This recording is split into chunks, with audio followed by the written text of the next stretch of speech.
Friends, welcome back. स्वागत करती हूँ मैं आप सब लोगों का आपके अपने YouTube चैनल पर जिसका नेम है बंसल एजुकेशन हब। फ्रेंड्स, अगर अभी तक आपने मेरे चैनल को सब्सक्राइब नहीं करा है तो जल्दी से कर दीजिए और साथ ही साथ बेल आइकन भी प्रेस कर दीजिए ताकि मेरे आगे आने वाली वीडियोस की नोटिफिकेशंस आपको मिलती रहे। एंड फ्रेंड्स, अगर अभी तक आपने मेरी वीडियो को लाइक नहीं करा है, शेयर नहीं करा है तो लाइक कर दीजिए, शेयर कर दीजिए अपने फ्रेंड सर्कल में, व्हाट्सएप पे, फेसबुक पर, जहाँ पर भी आपके फ्रेंड्स हैं, ताकि उनको भी इस वीडियो का बेनिफिट मिले। तो आज की वीडियो को स्टार्ट करते हैं। क्लास 12 आज हम लोग बिजनेस स्टडीज का चैप्टर नंबर 2 स्टार्ट करने जा रहे हैं, जो कि है प्रिंसिपल्स ऑफ मैनेजमेंट। मैं चैप्टर नंबर 1 आप लोगों को ऑलरेडी पढ़ा चुकी हूँ, एक्सप्लेन कर चुकी हूँ और साथ ही साथ उसके नोट्स भी प्रोवाइड कर चुकी हूँ। प्लस मैंने आपको केस स्टडीज भी कराई हैं और उसके क्वेश्चंस भी आपको कराए हैं। तो अगर आपने मेरी चैप्टर नंबर 1 की वीडियो नहीं देखी है, आपको प्लेलिस्ट मिल जाएगी मेरे चैनल पर, आप लोग वहाँ पे जाके देख सकते हैं। तो आज हम लोग स्टार्ट करने जा रहे हैं प्रिंसिपल्स ऑफ मैनेजमेंट। मैनेजमेंट के क्या क्या प्रिंसिपल्स हैं। तो देखो, मैनेजमेंट प्रिंसिपल क्या है। देखो, बेसिकली क्या होता है, जो प्रिंसिपल है वो क्या है, ट्रुथ है। क्या है? एक सच। ठीक है, प्रिंसिपल्स जो होते हैं सच्ची जो होते हैं। अब मैनेजमेंट प्रिंसिपल्स क्या होते हैं। Management principles are broad and general guidelines. एक बोर्ड और जर्नल गाइडलाइंस है for decision making and behaviour. किसके लिए? डिसीजन मेकिंग और behaviour for managers. Of managers की डिसीजन मेकिंग और बिहेवियर के लिए क्या है, जर्नल गाइडलाइंस है। फ्रेंड्स, ये क्वेश्चन अक्सर पूछा जाता है एग्जाम्स में। मार्क्स 1 में अगर पूछ लेते हैं डिफाइन मैनेजमेंट प्रिंसिपल्स और what do you mean by management principle, ऐसे करके क्वेश्चन आता है। तो ये बहुत इजी डेफिनेशन है मैनेजमेंट प्रिंसिपल्स की। क्या है? Management principles are broad and general guidelines for decision making and behaviour of managers. बहुत इजी डेफिनेशन है, आप लोग मेमोराइज भी कर सकते हैं, याद कर लीजिए उसको। मैनेजमेंट प्रिंसिपल क्या है? Management principles are broad and general guidelines for decision making and behaviour of managers. Friends, अब हम लोग नेचर ऑफ मैनेजमेंट और इंपॉर्टेंस ऑफ मैनेजमेंट प्रिंसिपल्स, यानी कि नेचर और इंपॉर्टेंस मैनेजमेंट प्रिंसिपल्स के बाद में पढ़ेंगे, जब मैं आपको फ्यूल के 14 प्रिंसिपल समझा दूंगी, उसके बाद में इस टॉपिक पर आऊंगी, क्योंकि जब मैं आपको इसके एग्जाम्पल दूंगी तो आप लोगों को इजीली समझ में आ जाएगा। सो फ्रेंड्स, अभी जो हम लोग टॉपिक स्टार्ट करने जा रहे हैं वो है fuel principles of management. Henry fuel ने जो मैनेजमेंट के प्रिंसिपल्स दिए थे हम वो जानने वाले हैं। फ्रेंड्स, ये टॉपिक बहुत ज़्यादा इंपॉर्टेंट है, तो आप इसे ध्यान से समझिएगा, क्योंकि ये टॉपिक इतना ज़्यादा इंपॉर्टेंट है। आधे से ज़्यादा पेपर आपके जो आता है वो इनके प्रिंसिपल के ऊपर ही आता है। केस स्टडीज जो आती हैं वो भी इन प्रिंसिपल्स के ऊपर ही आती हैं, तो आप लोग समझिएगा। और मैं आपको हेनरी फ्यूल के बारे में भी इंट्रोड्यूस कराऊंगी, साथ ही साथ पूरे के पूरे 14 हेनरी फ्यूल के प्रिंसिपल्स मैं आपको पढ़ाऊंगी। ओके, तो देखो, पहले हम लोग हेनरी फ्यूल के बारे में जान लेते हैं। हेनरी फ्यूल बेसिकली कौन थे। तो Henry fuel was born in France 1841। वो फ्रांस में उनका जन्म हुआ था 1841 में। 1860 he started working as engineer in coal mining company. 1860 में उन्होंने काम करना स्टार्ट करा था एक कोल माइनिंग कंपनी में as engineer. Okay, then in 1888 he started as managing director of the company. 1888 में उनको मैनेजिंग की पोस्ट मिली थी, मैनेजिंग डायरेक्टर की पोस्ट मिली थी उसी कंपनी में। ठीक है, he is known as father of management studies and thoughts. जो हेनरी फ्यूल, ये बहुत इंपॉर्टेंट लाइन है फ्रेंड्स। अगर आपसे क्वेश्चन पूछा जाता है that who is known as father of management studies and thoughts, या सिंपल एक क्वेश्चन सिंपल आ जाता है who is known as the father of management, तो ध्यान रखिए Henri Fayol is the one who is known as the father of management studies and thought. He developed 14 principle of management. उन्होंने 14 principles बनाए थे management के। And one more important point, जो आप लोगों ने फंक्शंस पढ़े थे ना मैनेजमेंट के, जो थी planning, organising, directing, staffing and controlling, ये 5 फंक्शंस जो पढ़े थे ना मैनेजमेंट के फंक्शंस, ये भी हेनरी फ्यूल ने डिस्कवर करे हैं। हेनरी फ्यूल ने डिस्कवर करे हैं जितने भी जो 5 फंक्शंस है मैनेजमेंट के, पूरा प्रोसेस है, आइडेंटिफाई किसने करा है, ये हेनरी फ्यूल ने आइडेंटिफाई करा है। एंड जो उन्होंने जो 14 प्रिंसिपल्स बनाए हैं मैनेजमेंट के, वो केवल एक एक्ट है, गाइडलाइंस, एक गाइडलाइन के एक्ट हैं जो मैनेजर्स के लिए हैं। ठीक है, गाइडलाइन जो है वो केवल मैनेजर्स के लिए हैं ताकि वो अपनी ड्यूटीज को परफॉर्म कर सके। मैंने क्या बोला? मैंने ये बोला कि हेनरी फ्यूल जो है उन्होंने जो 14 प्रिंसिपल्स बनाए हैं वो कैसे बनाए हैं, ये केवल एक्ट एज गाइडलाइन है, यानी कि गाइडलाइंस ही है केवल मैनेजर्स के लिए, ताकि वो अपनी जॉब अच्छी तरह कर सकें, मैनेजर एक्टिविटीज को पे ज्यादा फोकस कर सकें। तो अब हम बात करते हैं फ्यूल प्रिंसिपल ऑफ मैनेजमेंट। पहला प्रिंसिपल क्या है? Division of work. पहला प्रिंसिपल क्या है? Division of work. According to this principle the work should be divided into small tasks or units as per the capability, qualification and experience of a person. ये principal यानी कि division of work क्या बोलता है, ये principal क्या बोलता है कि जो काम है हम उसे छोटे छोटे पार्ट्स में डिवाइड करना चाहिए, छोटे छोटे टास्क में डिवाइड करना चाहिए, ताकि वो भी उसके हिसाब से जब आप उन पर्सन्स को उनका काम सौंप रहे हो ना, तो वो उस हिसाब से आप उनको उसका काम सौंपिए, उनकी कैपेबिलिटी के अकॉर्डिंग, उनकी क्वालिफिकेशन के अकॉर्डिंग और उनके एक्सपीरियंस के अकॉर्डिंग। सपोज आपको फर्नीचर बनाना है, ठीक है। अब फर्नीचर बनाना बहुत बड़ा काम है, लकड़ी को लाना, लकड़ी को काटना, फिर उसको पॉलिश करना, उसको एक साथ जोड़ना, कार्विंग करना, मतलब काफी सारे काम आ जाते हैं। अब इस काम को उन्होंने अलग अलग पार्ट्स में डिवाइड कर दिया। समझो 5 पर्सन से इन्होंने उस काम को डिवाइड कर दिया। एक जना रखा जो लकड़ी काटेगा, एक जना रखा जो लकड़ी को ज्वाइन करेगा यानी कि पार्ट्स ज्वाइन करेगा, फिर पॉलिशिंग के लिए, फिर पैकिंग के लिए और फिर किसी के लिए, मतलब 5 जनों को काम बांट दिया। उनकी किसके हिसाब से? उनकी क्वालिफिकेशन के हिसाब से, उनकी कैपेबिलिटी के हिसाब से और उनके एक्सपीरियंस के अकॉर्डिंग। अब सपोज जो लकड़ी काटने वाला इंसान है, जिसको एक्सपीरियंस है वुड कटिंग का, वुड कटिंग का उसको एक्सपीरियंस है। अब उन्होंने, ए पर्सन है, इसको एक्सपीरियंस है, इन्होंने इसको कौन सा काम दे दिया? आप पॉलिश करो, वुड की पॉलिश करो। अब वो कैसे पॉलिश कर लेगा? उसका एक्सपीरियंस किस में है? वो क्या है? एक वुड कटर है, वो पॉलिश कैसे कर लेगा वुड को? ठीक है, यानी कि ये क्या कहता है ये प्रिंसिपल कि आप उस काम को बांट रहे हैं, उसको अलग अलग इंसान को दो, उनकी कैपेबिलिटी के अकॉर्डिंग, उनकी क्वालिफिकेशन के अकॉर्डिंग और उनके एक्सपीरियंस के अकॉर्डिंग। चलो मैं आप लोगों को एक और एग्जांपल देती हूँ जिससे आपको ये प्रिंसिपल बहुत इजीली समझ में आ जाएगा। आप शादी में जाते होंगे, वहाँ हलवाई लगे होते हैं, हलवाई होते हैं। अच्छा, अब जो हलवाई होते हैं वो अलग अलग लोगों को अलग अलग काम बांटते हैं। जो गायर का हलवा बना सकता है वो उसे वो देंगे, जो पूड़ी बना सकता है वो उसे वो देंगे, जो गोलगप्पे बना सकता है वो उसे वो देंगे। सपोज ए बी सी, इसको गायर का हलवा बनाना आता है, इसको पूड़ी बनानी आती है और इसको गोलगप्पे बनाने आते हैं। ठीक है, अब ये गायर का हलवा बनाने में एक्सपर्ट है, इसका एक्सपीरियंस क्या है कि गायर का हलवा ही बनाता है। अब इन्होंने क्या कहा कि हलवाई ने कहा नहीं, मैं ए को ये काम नहीं दूंगा, सी को दूंगा और सी की जगह ए को गोलगप्पे बनाने को दूंगा। अब क्या ये लोग उतनी ही इफिशियंसी से अपना काम कर सकते हैं? नहीं कर सकते, क्योंकि उनको वो काम आता ही नहीं है करना। इसको केवल गायर का हलवा बनाना आता है, इसको गोलगप्पे बनाने। अब इन्होंने इसको बोला कि तू गायर का हलवा बना दे, सी वाले को बोला, तो वो कैसे बना देगा? नहीं बना पाएगा। समझे? यानी कि आप जो काम बांट रहे हैं अलग अलग लोगों में, उनकी क्वालिफिकेशन के अकॉर्डिंग, उनकी कैपेबिलिटी के अकॉर्डिंग और उनके एक्सपीरियंस के अकॉर्डिंग उस काम को दीजिए। ठीक है, अब आपको ये समझ में आया कि काम को अलग अलग पार्ट्स में डिवाइड करना चाहिए, अलग अलग लोगों को देना चाहिए, उनकी कैपेबिलिटी, उनकी क्वालिफिकेशन और उनके एक्सपीरियंस के अकॉर्डिंग। ऐसा भी नहीं करना चाहिए कि आप केवल एक ही उसको सारा काम दे दो, एक ही इंसान को सारा काम दे दो। हमें वो भी नहीं करना है, हमको काम को क्या करना है? बांटना है। ठीक है, अब देखो, अगर आप इसके पॉजिटिव इफेक्ट्स क्या है, अगर आप इसे अपनी ऑर्गेनाइजेशन में अप्लाई करेंगे तो उसके क्या क्या पॉजिटिव इफेक्ट्स आएंगे, और अगर आप इसे अपनी ऑर्गेनाइजेशन में अप्लाई नहीं करेंगे तो क्या क्या वॉल्यूशंस होंगी। अगर आप इस जो प्रिंसिपल है उसका वॉल्यूशन करेंगे, अपनी ऑर्गेनाइजेशन में नहीं अप्लाई करेंगे तो क्या क्या होगा वो देखो। पॉजिटिव इफेक्ट्स पहले बढ़ते हैं, स्पेशलाइजेशन आएगा। देखो, अगर आपने डिवीजन ऑफ वर्क अपने ऑर्गेनाइजेशन में अप्लाई करा तो आपके ऑर्गेनाइजेशन में स्पेशलाइजेशन आएगा। कैसे आएगा? आप वो काम उस इंसान को दे रहे हो जो उसे आता है। जैसे कि मैंने यहाँ बताया, जो वुड पॉलिश वगैरह थे, वुड कटिंग वाले को आपने वुड कटिंग वाले का काम दे दिया, पॉलिश वाले को आपने पॉलिशिंग का काम दे दिया, तो उसका क्या है? वो उस काम में स्पेशलाइज है। क्या है? स्पेशलाइज्ड है, कैपेबल है उस काम के लिए, उसके लिए क्वालिफाई है वो उस काम के लिए, एक्सपीरियंस है उस काम के लिए उसके पास। तो अपनी आप ही ऑर्गेनाइजेशन में स्पेशलाइजेशन आएगी। जो आप प्रोडक्ट बना रहे हो वो आप स्पेशल होगा, अच्छी फिनिशिंग होगी। अगर फर्नीचर बना रहे हैं तो उस प्रोडक्ट की अच्छी फिनिशिंग होगी, कोई कॉन्फ्लिक्ट्स नहीं होंगे, स्पेशलाइजेशन अपनी आप ही ऑर्गेनाइजेशन के अंदर आएगी। Then improve efficiency. एफिशिएंसी कैसे इंप्रूव होगी?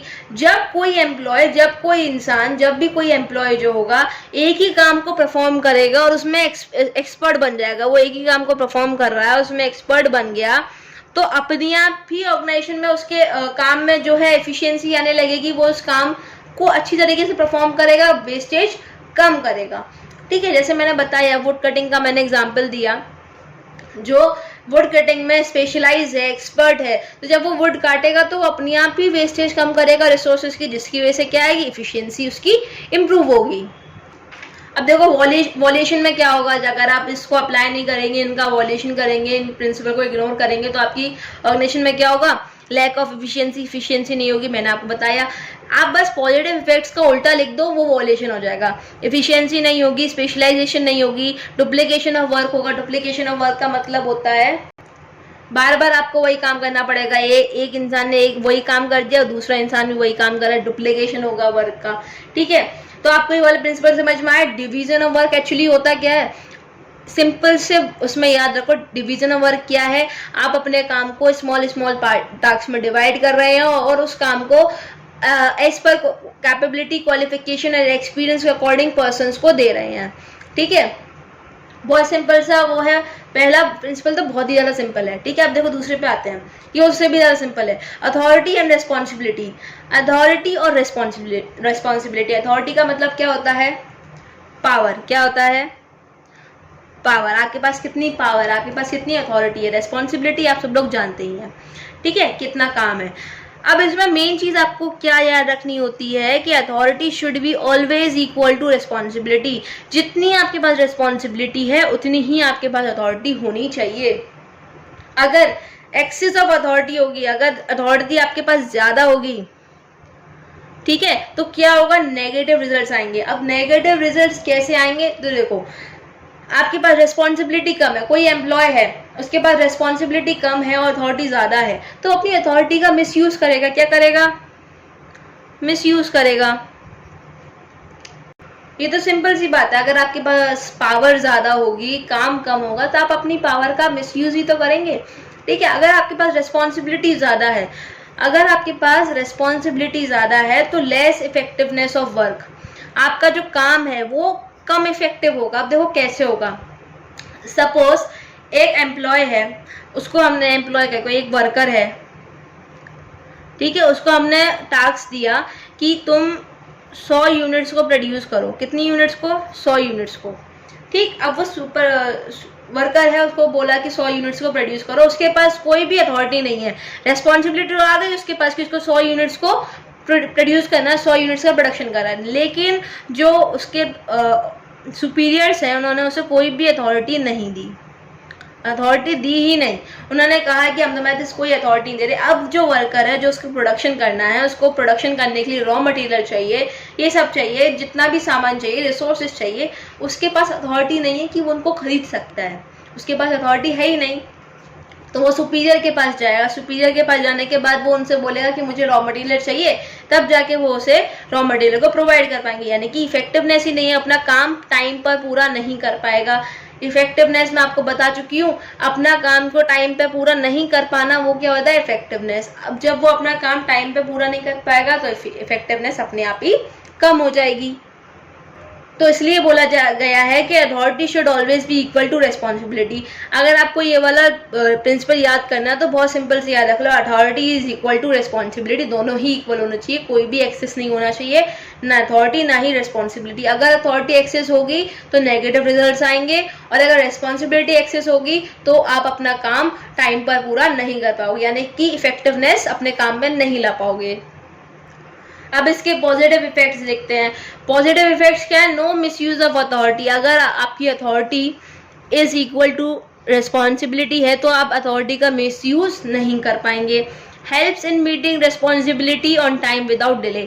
जो आपकी रिस्पॉन्सिबिलिटी आप उसे पूरा कर पाओगे टाइम पर, उसमें कोई भी डिले नहीं होगी। अगर आप अथॉरिटी एंड रिस्पॉन्सिबिलिटी वाला प्रिंसिपल अपनी ऑर्गेनाइजेशन में अप्लाई करते हैं तो, अगर आप उसे इग्नोर करते हैं, डिले इन वर्क, काम में देरी होगी।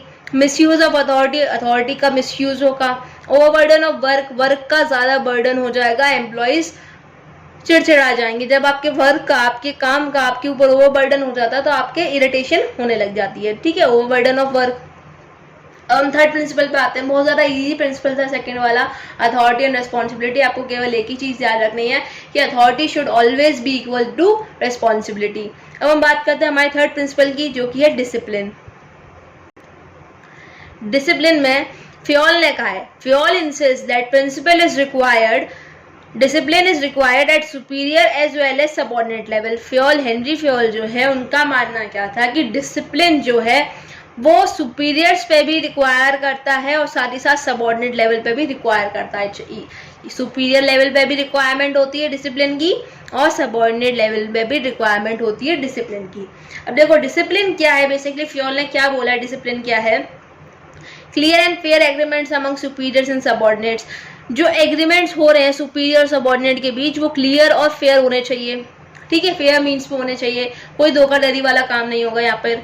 फॉलोइंग कोड ऑफ कंडक्ट, जो कोड ऑफ कंडक्ट है आप उसे फॉलो करो, रूल्स और रेगुलेशन आप उसे फॉलो करो। डिसिप्लिन आप लोग जानते हैं, आपके स्कूल में भी डिसिप्लिन फॉलो होता होगा, तो वही चीज़ यहाँ पर भी डिसिप्लिन में है कि जो भी सुपीरियर्स है हर लेवल पे अच्छे सुपीरियर्स होने चाहिए। ठीक है, देन दोनों ही लेवल पे सुपीरियर और सबऑर्डिनेट लेवल पे डिसिप्लिन फॉलो होना चाहिए। रूल्स एंड रेगुलेशंस है उनका प्रॉपर तरीके से उन लोगों को मानना चाहिए। तो वही चीज़ है, डिसिप्लिन एक ऑर्गेनाइजेशन में होना बहुत ही ज़्यादा ज़रूरी होता है। अब इसके पॉजिटिव इफेक्ट्स क्या हैं? Systematic working in an organisation. अगर आप डिसिप्लिन अपनी ऑर्गेनाइजेशन में है, आपकी ऑर्गेनाइजेशन में डिसिप्लिन है, तो सिस्टमेटिक वर्किंग होगी आपकी ऑर्गेनाइजेशन के अंदर। ठीक है, एक सिस्टमेटिक वे से आपका जो वर्क है वो फॉलो होगा, इफिशियंसी इंप्रूव होगी। देन अगर आप इसे वॉलिएट मतलब आप इसे इग्नोर करते हैं तो उसके वॉल्यूशंस क्या क्या हैं? डिसऑर्डर एंड कन्फ्यूजन, कोई ऑर्डर नहीं होगा आपकी वर्किंग का, कन्फ्यूजन क्रिएट होगी। Delay in work due to absence of rules and regulation, work भी डिले होगा क्योंकि रूल्स एंड रेगुलेशन ही नहीं है, किसी को पता ही नहीं है क्या काम कैसे करना है, वेस्टेज होगी रिसोर्सेज की। तो ये सब क्या है, अगर आप इस प्रिंसिपल को इग्नोर करेंगे तो ये सब आपकी ऑर्गेनाइजेशन में आपको फेस करना पड़ेगा। बहुत ईजी सा प्रिंसिपल है डिसिप्लिन का, क्योंकि आप लोग जानते हैं डिसिप्लिन हर जगह फॉलो होना ज़रूरी होता है, चाहे आपका स्कूल हो चाहे आपकी ऑर्गेनाइजेशन हो, दोनों ही जगह डिसिप्लिन उतना ही इम्पोर्टेंट है। ओके, कोई भी चेंजेस नहीं है उसकी प्लेस में, उसकी इम्पोर्टेंस में। अब देखिए यूनिटी ऑफ कमांड, फ्रेंड्स ये मेरा फेवरेट प्रिंसिपल है क्योंकि इस प्रिंसिपल पे अकॉर्डिंग आप लोग इतने एग्जांपल्स लिख सकते हैं और स्पेशली इस प्रिंसिपल पे बहुत सी केस स्टडी भी पूछी जाती हैं। अब देखो प्रिंसिपल क्या है, यूनिटी ऑफ कमांड। ये प्रिंसिपल क्या कहता है कि जो एम्प्लॉय है उसे जो ऑर्डर्स मिलने चाहिए वो केवल एक ही बॉस से मिलने चाहिए। देखो this principle says that an employee should receive order from one boss, और जो एम्प्लॉय हैं उसको केवल एक ही बॉस से ऑर्डर मिलना चाहिए। जैसे कि मैंने आपको बताया ये बॉस है, देखो मैंने बहुत अच्छी सी ड्राइंग बनाई है, वैसे ड्राइंग अच्छी नहीं है, ये बॉस है। ठीक है, इसके अंडर 5 एम्प्लॉयज काम कर रहे हैं, तो ये केवल एक ही है जो इनको ऑर्डर दे रहा है, तो इन लोगों के दिमाग में कोई भी क्लैशेस नहीं है, जो अपना काम करेंगे वो एफिशिएंसी करेंगे, कन्फ्यूजन नहीं होगी, कॉन्फ्लिक्ट्स नहीं होंगे इन सब के बीच में।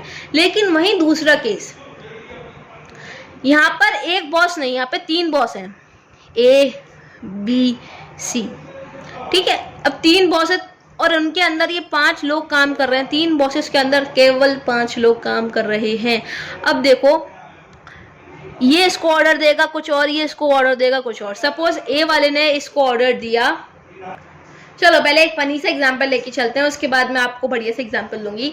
एक फनी सा एग्जांपल लेके चलते हैं कि ए वाला जो बॉस है इसने इस वाले एम्प्लॉय से बोला कि आज सब्जी में मेरे को दाल चावल खाने, मतलब आज खाने मेरे को दाल चावल खाने हैं। ठीक है, इस वाले बॉस ने बोला कि नहीं मेरे को दाल चावल नहीं खाने, मेरे को कुछ बढ़िया सा खाना है, कुछ शाही पनीर वगैरह मुझे बना के दो। इस वाले बॉस ने इससे बोला कि नहीं मेरे को शाही पनीर और दाल चावल दोनों ही नहीं खाने, मेरे को तुम बना के दो जलेबी। अब ये बताओ ये इंसान क्या बनाएगा, दाल चावल बनाएगा कि वो बनाएगा कि जलेबी बनाएगा, शाही पनीर बनाएगा कि जलेबी बनाएगा? अब बताओ, इसके दिमाग में कॉन्फ्लिक्ट्स होगी और ये फिर इन तीनों के बीच में ईगो भी आएगा। क्यों आएगा कि अगर ये दाल चावल बनाता तो ये बोलेगा कि नहीं यार ये दोनों क्या सोचेंगे, इसने इस वाले की बात मानी, हमारी तो बात मानी नहीं, इसकी तो जॉब तब भी खतरे में होगी। ठीक है, ये तो था फनी एग्जाम्पल। अब मैं आपको बढ़िया सा एग्जाम्पल देती हूँ उसका। सपोज अब बढ़िया सा एग्जाम्पल दे रही हूँ, उसको समझना तरीके से। ये एम्प्लॉय है, ठीक है, इसके ऊपर 2 बॉसेस हैं, एक इसका हो गया प्रोडक्शन का बॉस, एक हो गया सेल्स का बॉस। ठीक है, अब जो प्रोडक्शन वाला बॉस है, ये वाला जो बॉस है, इसने क्या बोला इस एम्प्लॉय से कि तुम प्रोडक्शन में क्या करो, स्लो करो प्रोडक्शन को, क्या करो स्लो प्रोडक्शन करो, ताकि जो हमारे प्रोडक्ट की क्वालिटी है वो मेंटेन रहे, ताकि हम जो हमारी प्रोडक्ट की क्वालिटी है वो क्या रहे, मेंटेन। अब जो सेल्स वाला था इसने भी इस एम्प्लॉय को क्या ऑर्डर करा, इसने ऑर्डर करा कि तुम प्रोडक्शन को फास्ट करो,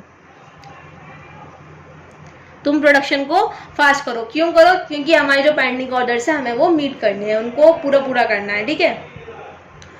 अब ये एम्प्लॉय प्रोडक्शन वाले की बात मानेगा कि सेल्स वाले बॉस की बात मानेगा, किसकी बात माने?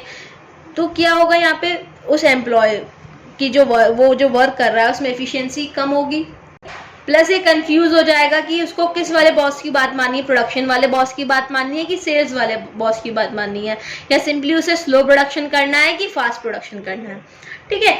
यानी कि इस केस में यूनिटी ऑफ कमांड ये कहता है कि एक एम्प्लॉय को केवल एक ही बॉस से ऑर्डर मिलना चाहिए, अलग अलग बॉस से ऑर्डर मिलेगा तो एम्प्लॉय कंफ्यूज हो जाएगा, ठीक। अब इसके पॉजिटिव इफेक्ट्स, अगर आप यूनिटी ऑफ कमांड को अपनी ऑर्गेनाइजेशन में अप्लाई करते हैं तो ईगो क्लैशेस नहीं होंगे। जैसा कि मैंने बताया, अगर ये वाला एम्प्लॉय स्लो प्रोडक्शन करता और सेल्स वाले की बात नहीं मानता तो भाई इसका ईगो हर्ट हो जाता, तो इन दोनों के बीच में ईगो क्लैशेस होते हैं। अगर वो इसकी बात मान लेता तो इसका ईगो हर्ट हो जाता, इसकी बात मान लेता तो सेल्स वाले का ईगो हर्ट हो जाता, ईगो क्लैशेस नहीं होंगे, इफिशियंसी इंप्रूव होगी और साथ ही साथ कोई भी कंफ्यूजन नहीं होगी। अगर इसको केवल प्रोडक्शन वाले बॉस ने ऑर्डर करा होता तो ये कंफ्यूज नहीं होता कि उसे किसका ऑर्डर मानना चाहिए और किसका ऑर्डर नहीं मानना चाहिए।